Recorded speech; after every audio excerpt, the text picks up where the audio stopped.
But then you have entrance people. Entrance people, they're so awesome. You can put them anywhere, and they rock. Have you ever met those people? Anywhere. You got to clean the instruments. Huh, done. Done. Done.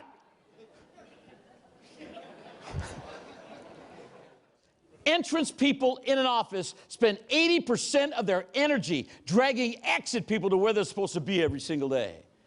And you know why you might have some exit people in your office? Because you hire too fast and you fire too slow. We get to Richard Simmons' workout studio. Oh my gosh.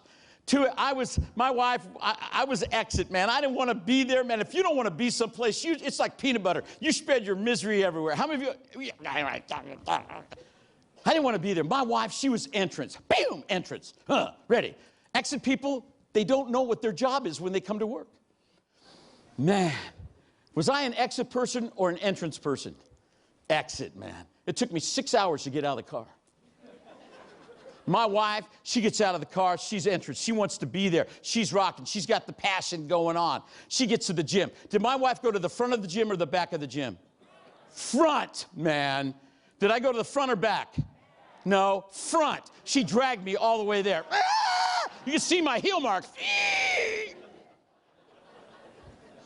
And then it happened, man. It came out of the side room. The music starts going nuts. The women, Richard, Richard, Richard. I looked, and there it was. It had a fro.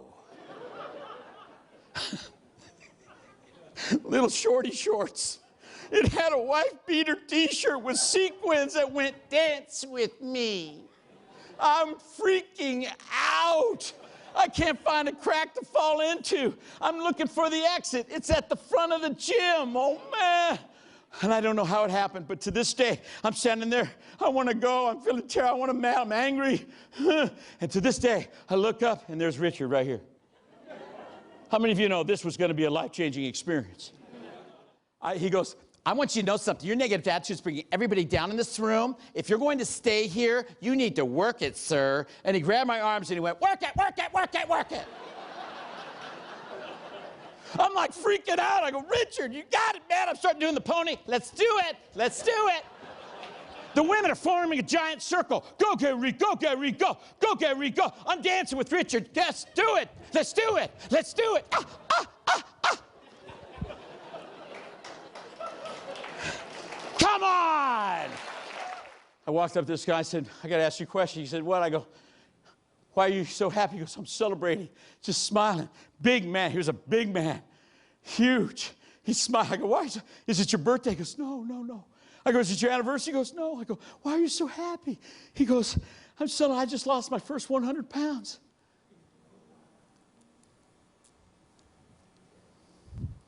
Sometimes in our life, we're so busy looking at screens that we don't look at each other anymore.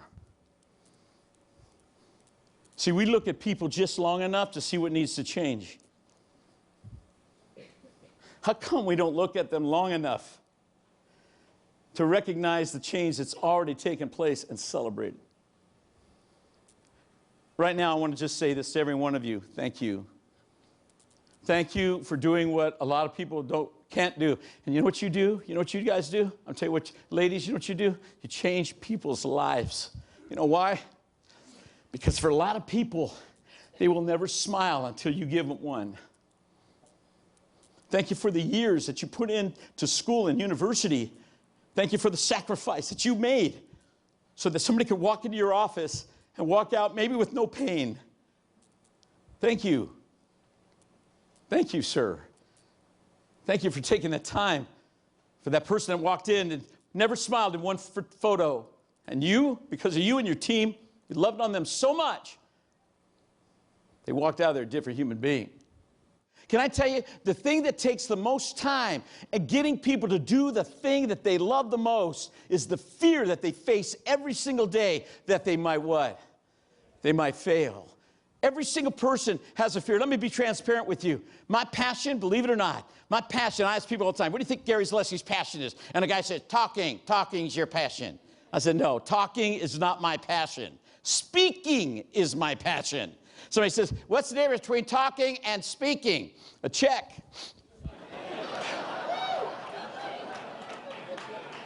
How many of you understand what I'm talking about?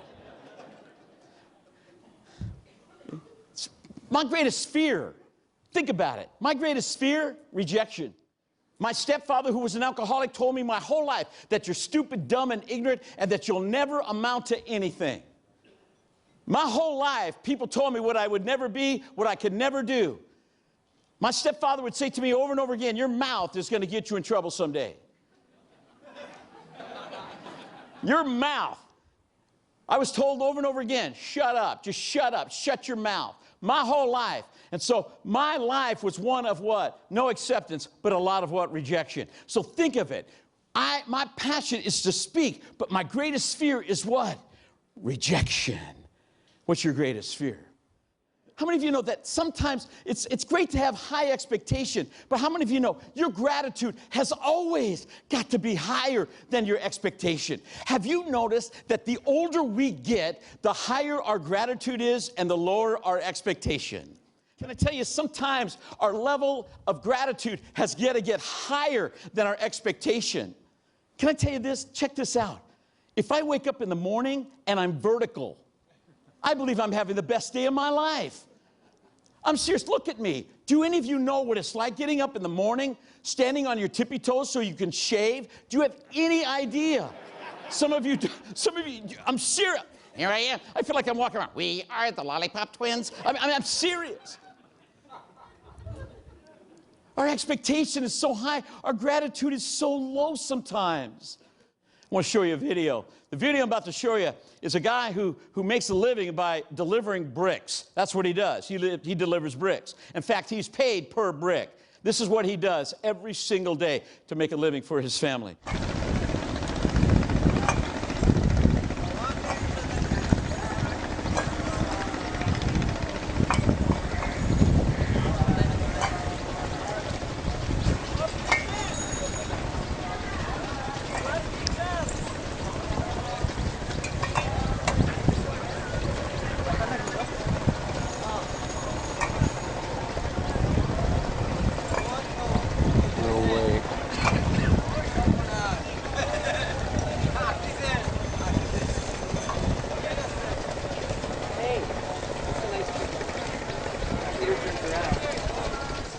Could you put your hands together and say, I'm thankful for the job I've got right now. Come on, and the family that I have. Wow. Let me give you guys a challenge right now. Here's all of your challenge. For the next 24 hours, not one negative thing comes out of your mouth. How many of you lost already? How many of you went, that was stupid? I was dumb right there. When I got in the line, the guy standing ahead of me said, what are you doing? I said, I'm in line. He goes, you know what it's for? I said, no, I'm just lining up here. I got time. He goes, you're kind of different. I said, yeah, but you're in the line too. He goes, well, you know where it goes? So I go, what? He goes, it goes to a shoe shine. Now, why would people line up all down the hall to go to this shoe shine when there was another shoe shine place not too far away and there was hardly anybody there? Why? Because there was something different about that shoe shine. When I walked up, finally, what's really weird, I was wearing sandals. That was really a trip, you know. And I walked up this guy on the shoe shine. Man, the first time I walked up, this guy looks at me. He hands me his business card. He's about 65 years old. He goes, welcome to the best shoe shine booth in the world. This is my personal business card. Then he looked at my feet and sandals. And he said, when I'm done, your sandals are going to be as soft as a baby's butt. And he goes, you know what? If you look at my polish, it's clear because it brings out the shine of the natural leather. Something like life. Sometimes opposition, when it comes to us, brings out who we, and he starts in for the next 5 minutes, giving me the best motivational presentation I've ever heard in my life. In fact, I'm giving it to you right now. By the time he was done shining my shoes and my feet, as soon as he was done, and I finished and I walked off that stand, I thought, my life has just been changed by a guy who knows how to take something and make it real.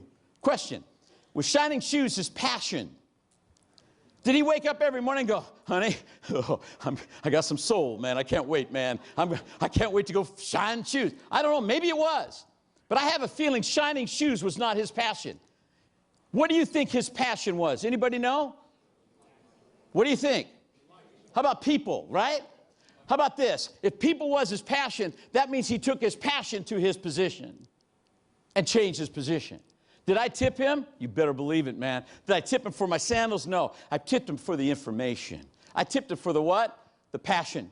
Wait a minute. I want you to think about something. Please think about this real close, real hard. Ready? I spend my life trying to get people to find the one thing that ignites them. People have let go of their dreams and their visions. They've let go of their passion. And life has become nothing more than a job and a thing they do every single day. There's no life anymore. And I've spent my life trying to get people to find the one thing that sparks you and then go do it. That's my whole message. I wrote a book on it, for crying out loud. I'm into it. I'm the passion man. Except when it came to my wife. I don't know if you do this. I don't know if you guys do this, but I find myself doing this sometimes. Sometimes. I give my best at people that don't even care every day.